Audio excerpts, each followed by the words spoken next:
আরে, এটাই তো সে অতিশপ্ত গাছের পাতা। শুনেছি এ পাতা খেলে নাকি চিকন হওয়া যায়। আমি তো অনেক মোটা, আমি এ পাতা খেলে চিকন হয়ে যাবো। আহা আহা।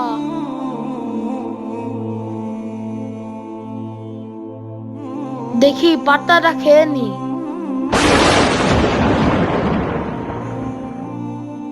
পাতা তো খাওয়া হয়ে গেছে, পানিটা খেয়ে নি।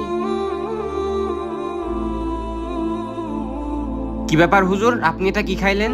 শুনেছি এটা চিকন হওয়ার পাতা, এ পাতা খেলে মানুষ চিকন হয়ে যায়। তাই আমি চিকন হওয়ার জন্য পাতাটা খাইলাম। কি ব্যাপার হুজুর, কি বলেন এগুলা? এগুলো তো শিরকি কথাবার্তা। আপনি কি জানেন না চিকন মোটা আল্লাহর দান?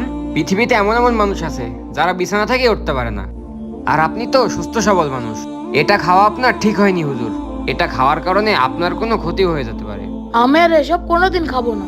আমার ভুল ধরে দেওয়ার জন্য আপনাকে ধন্যবাদ।